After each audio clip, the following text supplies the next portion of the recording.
जोहार, नमस्कार। देख रहे हैं आप द भारत मित्र। आपके साथ मैं आरती सिंह और मेरे साथ है सहयोगी चित्रंजन। देखिए, ऐसा है कि झारखंड की राजनीति में इन दिनों किसके लिए क्या ठीक चल रहा है। पिछले कुछ दिनों से कांग्रेस निशाने पर रही लोगों के कि भाई कांग्रेस में क्या हो गया है। अंतरकलह अब खुलकर सामने आ गया है। कोई किसी की सुनने को तैयार ही नहीं है।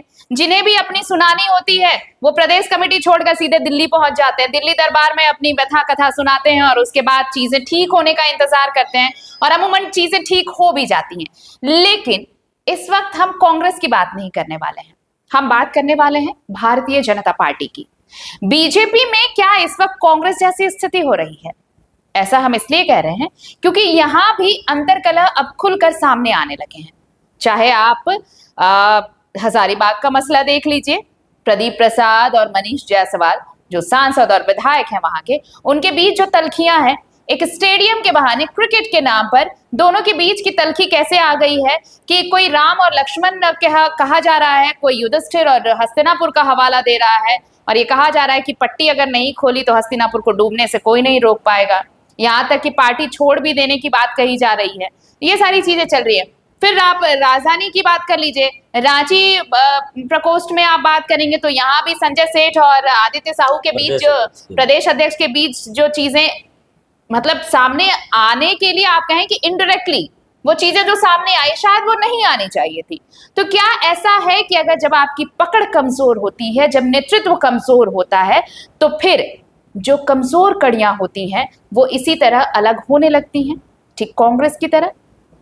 चित्रंजन, कांग्रेस के लिए तो ये माना जा रहा था कि ये आज का सिलसिला है नहीं, ये लंबे समय से यहाँ झारखंड में चल रहा है और शायद यही वजह है कि सरकार में भी, सत्ता में भी इनकी किरकिरी होती रहती है क्योंकि ये खुद में इनका ये इंटैक्ट नहीं है। तो इसी का फायदा सत्ता में वो शामिल है तो उसके साझीदार उठाते हैं, इसमें कोई दो राय नहीं।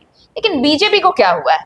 देखिए, आपने कांग्रेस का जिक्र किया तो कांग्रेस झारखंड कांग्रेस जो है संगठन उसका कमजोर, इसलिए वो सारी चीजें खुल के दिखती। जब आप कमजोर होते हैं तो आपके ऊपर हर कोई हावी होने का कोशिश करता है, वही कांग्रेस में भी दिखता है। लेकिन पहली बार बीजेपी में वो चीजें दिख रही कि इससे साफ तस्वीरें साफ होती है कि झारखंड बीजेपी का संगठन जो है वो कमजोर होता जा रहा है दिन पर दिन।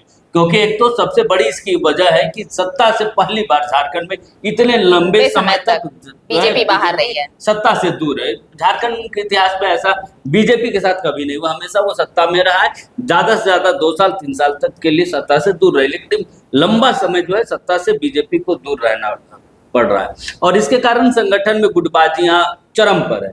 और जब आप कमजोर होते तो हमने कहा ना कि जब आप कमजोर होते तो आपके ऊपर हर कोई हावी होता। अब संगठन कमजोर है और संगठन के नेतृत्वकर्ता भी कमजोर है, जो वर्तमान नेतृत्वकर्ता। आप बोलेंगे कि कमजोर आप कैसे कह रहे हैं, तो देखिए इसके पीछे कई वजह। आप इससे पहले कभी भी भारतीय जनता पार्टी में ये नहीं देखते होंगे कोई विधायक अपने ही सांसद, पार्टी के सांसद नेता के खिलाफ खुलकर प्रेस कॉन्फ्रेंस करता हो, खुलकर बातें बोलता हो। ये सिर्फ हजारीबाग की घटना नहीं, आप धनबाद में देख ले कि राज सिन्हा जो है वो कह रहे हैं कि जब लोकसभा चुनाव था, जब ढुल्लू महतो को टिकट मिली थी, तब वो ढुल्लू महतो जिंदाबाद को नारे लगा रहे थे, लेकिन अब वो नारा नहीं लगाएंगे। उनकी भी नाराजगी ढुल्लू महतो के खिलाफ उनकी दिखी। यानी कि विधायक और सांसद के बीच जो पटरी है, जो मेल है, वो नहीं खा रहा। पहला चीज आप हजारीबाग में दिखा, धनबाद में 2 तस्वीरें देख। अब राजधानी रांची में ये चीजें संगठन में नहीं होती थी, यहाँ पैरेलल कोई संगठन नहीं चलता था। बाकी अन्य दलों में पैरेलल संगठन के नेता चलाते।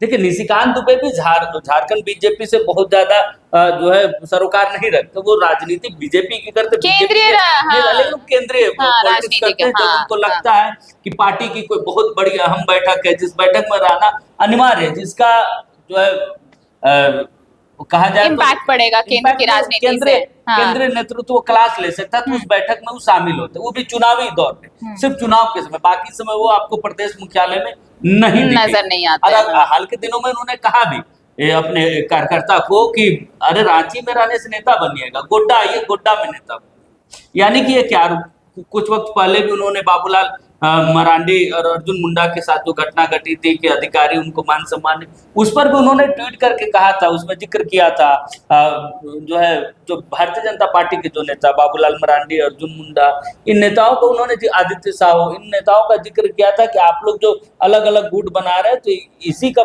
जो है कारण जो है आपको मान सम्मान अधिकारी नहीं दे रहा। आप एकजुट रहिए तो हम लोग करारा जवाब विपक्ष की भूमिका हम निभा सकते हैं। तो देखिए अब संजय सेठ जो है इन दिनों पैरेलल संगठन चला रहे हैं, ऐसा दिखता है। वैसा क्या कारण वो भी क्लियर करते हैं कैसे आप पैरेलल संगठन दिखता है संजय सेठ का।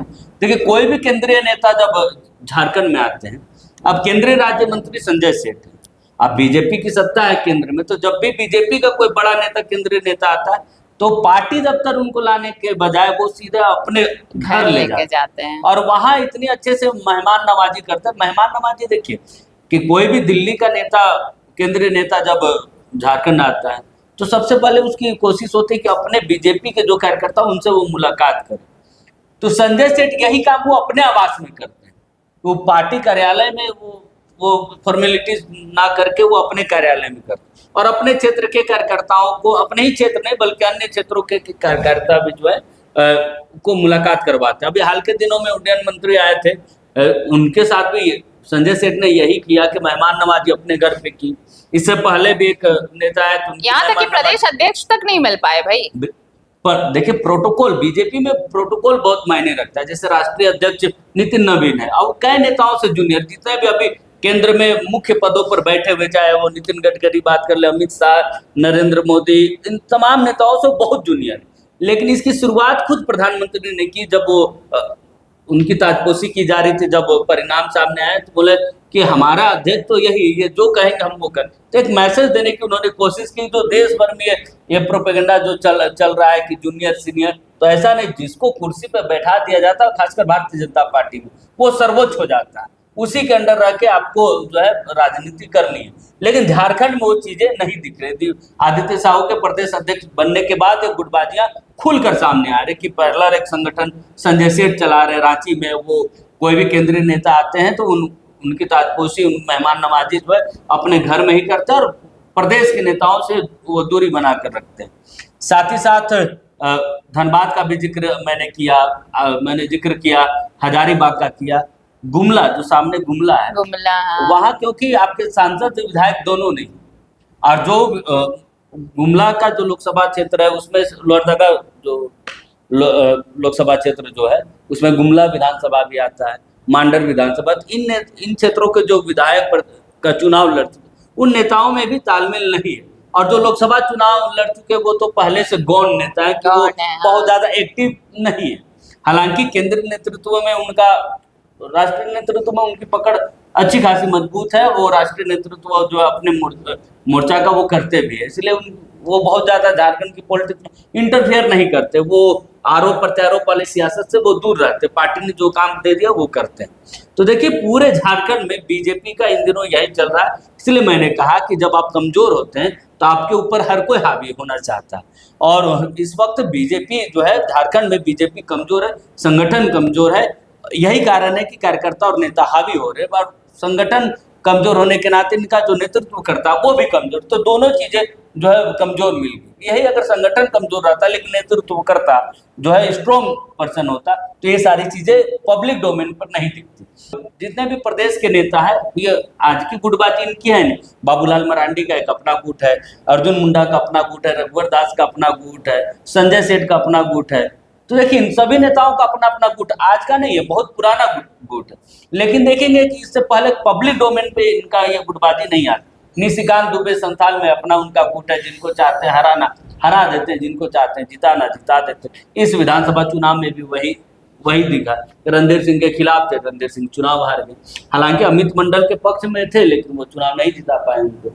अनंत ओझा जो थे उनके खिलाफ थे, वो भी चुनाव हार गए, जबकि वो अपना वो संसदीय क्षेत्र में पकड़ मजबूत रखते हैं। तो देखिए, लेकिन जब आप कमजोर हैं तो जो पब्लिक डोमेन में ये सारी चीजें आने लगी, दिखने लगी। और आप देखेंगे हाल के दिनों में चंपई सोरेन जो अन्य पार्टी से आए उसको लेकर भी अलग गुट है। देखिए बीजेपी में अलग अलग नेताओं का एक अपना अपना गुट है। उसके बाद एक और दो धारा क्या है, एक जो बीजेपी वाला गुट है, एक जेबीएम वाला गुट है, और एक और गुट है जो दूसरे दल से हाल के दिनों में वापस आए, जैसे चंपई सोरेन, सीता सोरेन, ये गीता कोड़ा, इन लोगों का एक अपना गुट, यानी 3 गुट है। मतलब देखिए एक प्रदेश के नेताओं का बाबूलाल मरांडी, अर्जुन मुंडा, रघुवर दास, चंपाइश्वरन सबका व्यक्तिगत एक अपना गुट है। उसके बाद एक गुट और बना कि बीजेपी वाला गुट, जेबीएम वाला गुट, और एक गुट इसमें है चंपा जो अन्य दल से बीजेपी में शामिल हुए हाल के दिन उनका, यानी इसके ऊपर भी 3 गुट। इसके बाद देखिए आदित्य साहू किसी गुट में नहीं, वो सबको सोचते हैं कि नहीं हम सब में है, सबको साथ लेने की कोशिश करते हैं। लेकिन शुरुआत में इनकी कोशिश रही, लेकिन देखा कि इन्होंने कि जब हम सबको साथ लेके चलने की हम बात करते हैं तो लोग हमको कमजोर समझ रहे, कमजोर आंकने लगे।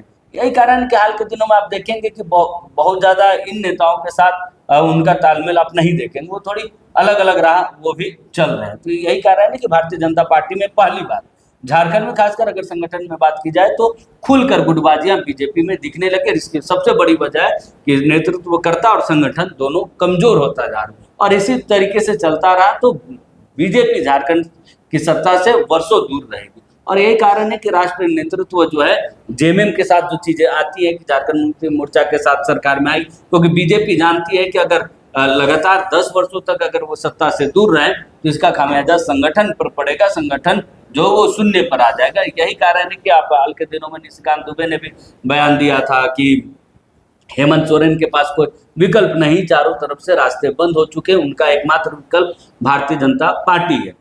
देखिए बीजेपी भी यही कारण है कि संगठन बचाने के लिए सारी चीजें चाहती, बीजेपी चाहती है कि वो सरकार में शामिल हो जाए, चाहे बाहर से या डायरेक्ट गवर्नमेंट पे शामिल हो जाए, ताकि संगठन हमारा कमजोर ना हो।